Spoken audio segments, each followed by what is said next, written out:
Wait, whose volume does that control?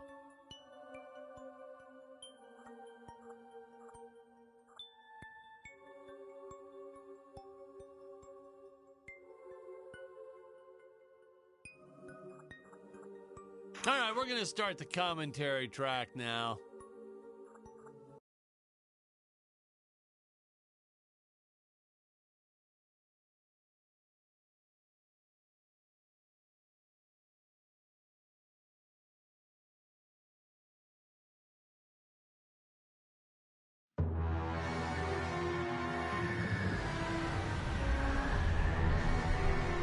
Hello, Dan Smith here. I directed this film back in, well, it feels like a century ago.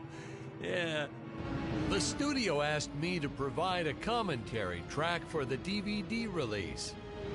And wham! Straight into the action. No fluff or anything. That's what we did back then. Crash-landed ship. Out pop.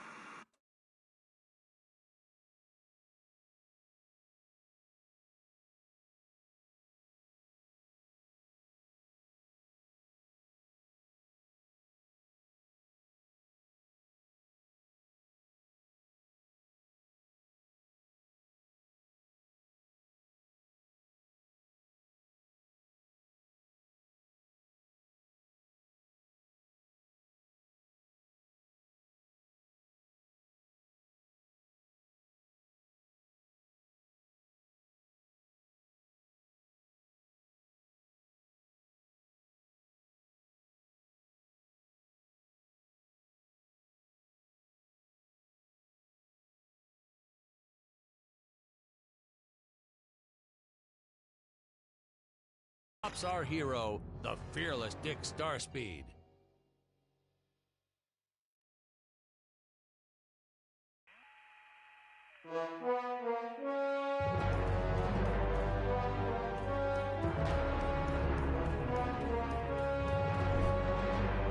The ship's velocity reactor is damaged. I believe that I am stranded on an alien planet. Played, of course, by actor Jonathan Digby.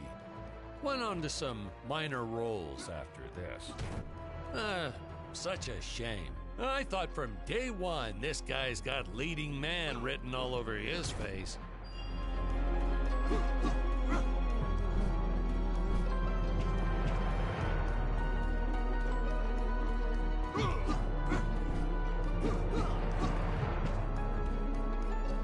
I've often asked why Dick breaks these boxes. He actually ad-libbed it. I told Jonathan, always keep things exciting.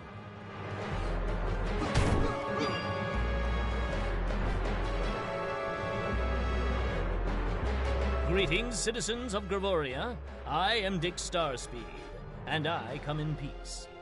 Probably shouldn't have had Dick draw his weapon when he was talking about peas. Well, maybe one day we'll go back and CG it into a sandwich or something instead. Ha! Just kidding.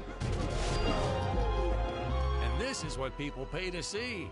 A no-name middle-aged B-list actor duking it out with stuntmen in costumes. Such stunning choreography. Now the extras in those robot suits really knew how to take a punch.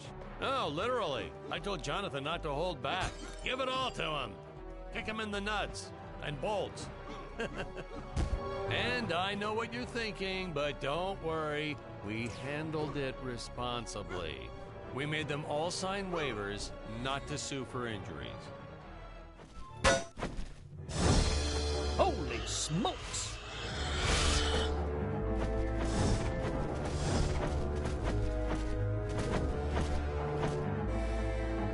If I land squarely on that grain silo, I should survive this fall unscathed.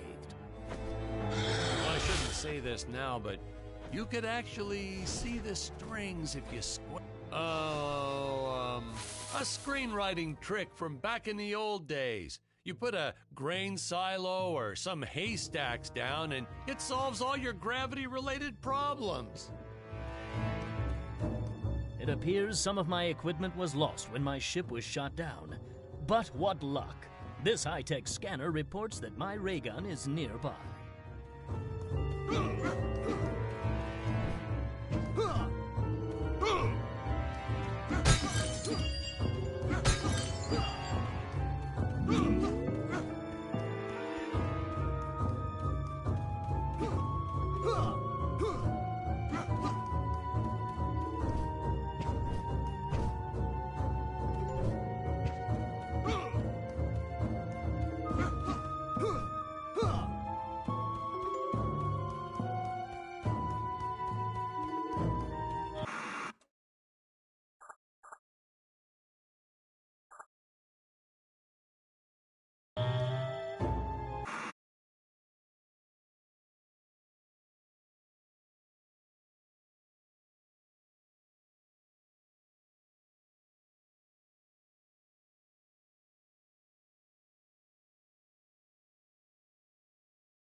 dinosaurs.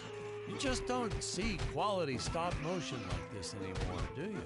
Someone actually sat there and moved them, frame by frame.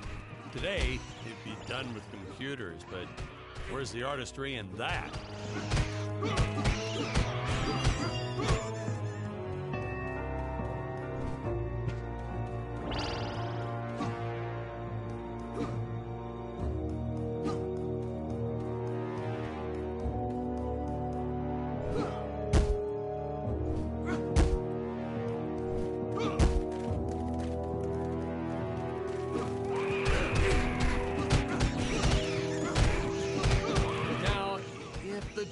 Here look a little plastic.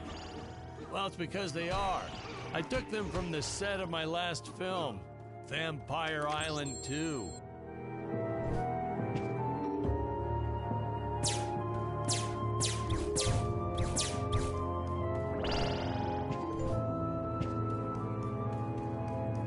We got our fair share of nasty letters from scientists complaining about our portrayal of the dinosaurs. Was news to me. Apparently, these stegosauruses weren't meat eaters. Must have preferred shellfish or something.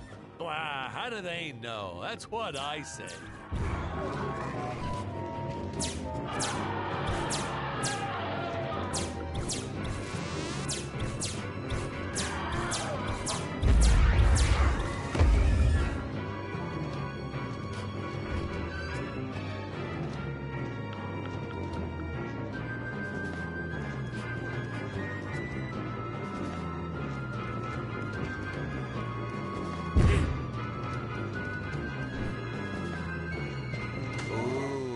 The fearless sea monster, always patrolling the shore, eagerly awaiting for his next meal.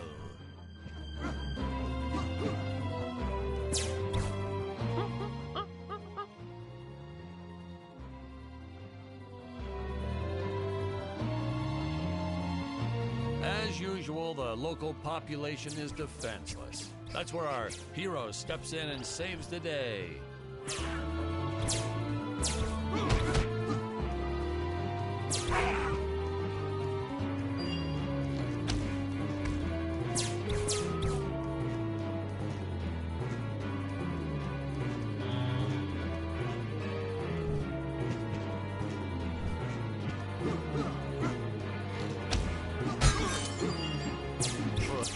We put Jonathan through a lot shooting this film. He wasn't the best actor, especially when reacting to getting hit. He's what you call a flincher. So I told the stuntman to really just go to town on him. It's the only way to get an honest performance sometimes. Our props master tried to make the weapons soft, but there's only so much you can do. Lucky for us, Dick's entire body was covered in that spacesuit. That thing was a lifesaver when it came to hiding bruises.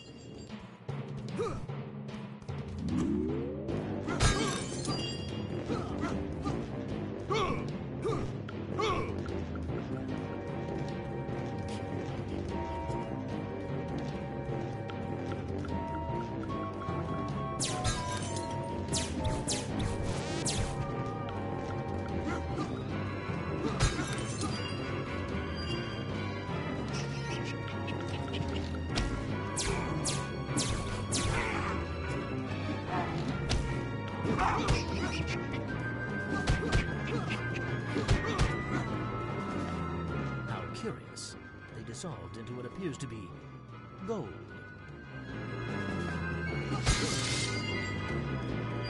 You'll notice the gold disappears when Dick touches it. We had a deleted scene that explained he's actually teleporting it back to his ship. It's funny, no one ever questioned how Dick was able to walk around with an infinite amount of gold on him.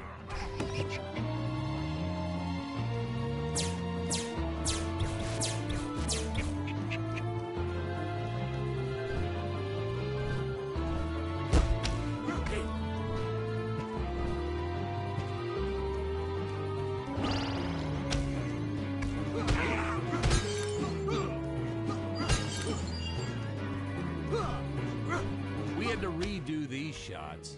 Our first attempt was kind of a disaster. We tried using real apes, Thought it'd cut down on the costume budget a bit. But have you ever tried working with apes? They are the worst actors ever. They don't sit still for a moment, and the second you take your eyes off of them, they're flinging their feces all over the place.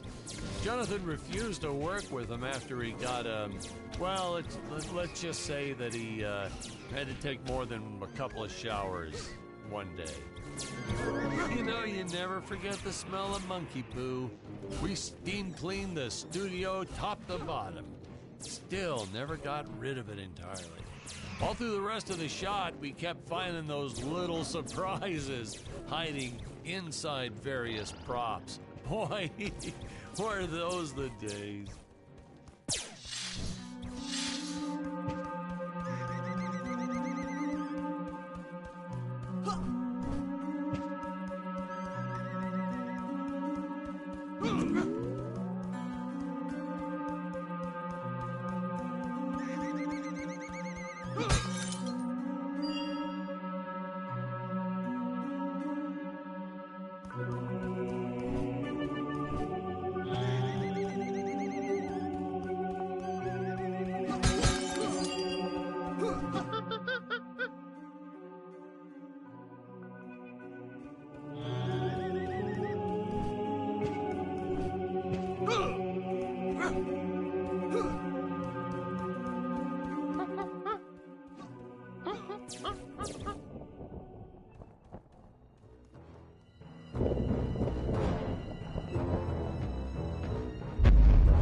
Some really top-notch stop-motion effects, huh?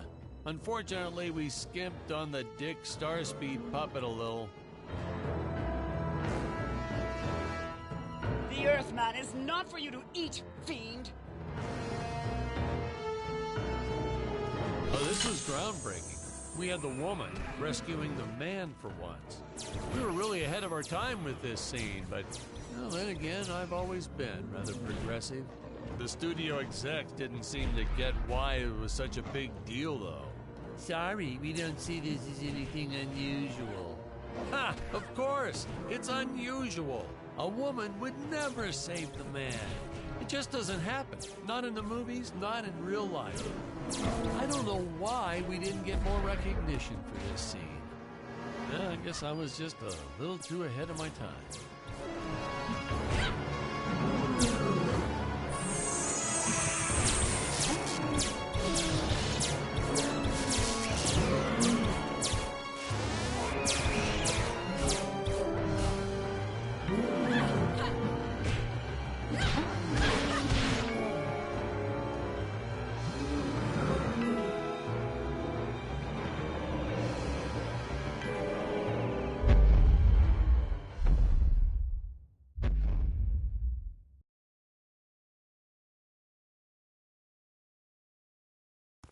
Thank you for saving me, strange woman.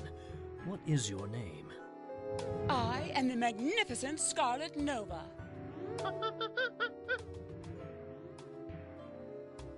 Do not question my motives. Just be happy that you are still alive. I must speak with my father at once. I shall teleport to his chambers.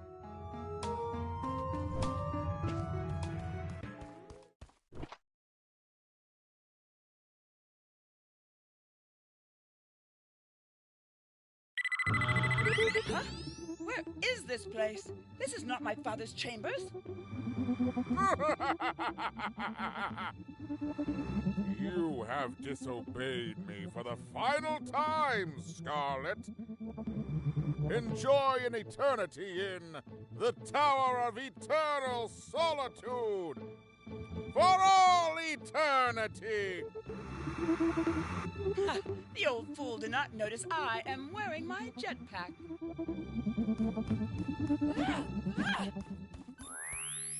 Booster usage. Jump. Wait. Wait. Use booster. Probably fall.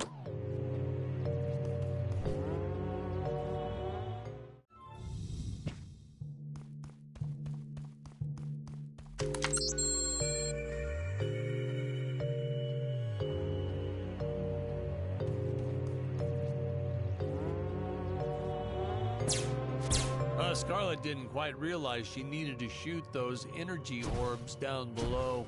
Keep in mind, Stacy was doing this on a soundstage, okay?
I designed this creature to reflect the human condition. Always hungry, never satisfied. The bottomless pit of the beast's stomach. I don't know, you say stuff like that in interviews and your film always wins awards. The energy imps. Such a neat effect. We had to paint each movement frame by frame and superimpose it into live footage. We were pulling all-nighters for weeks. Well, when I said we, I meant the artist. I'm pretty much useless if I don't get a solid 10 hours a night. But they were at it forever. They had to redo it all because I accidentally told them red instead of blue the first time. Artists.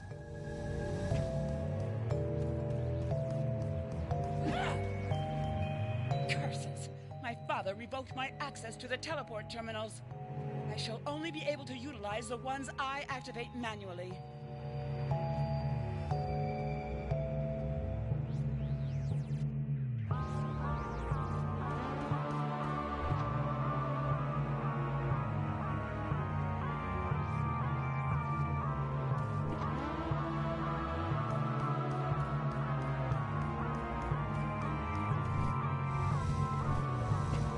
Man, some of these shots are dragging on longer than I remembered.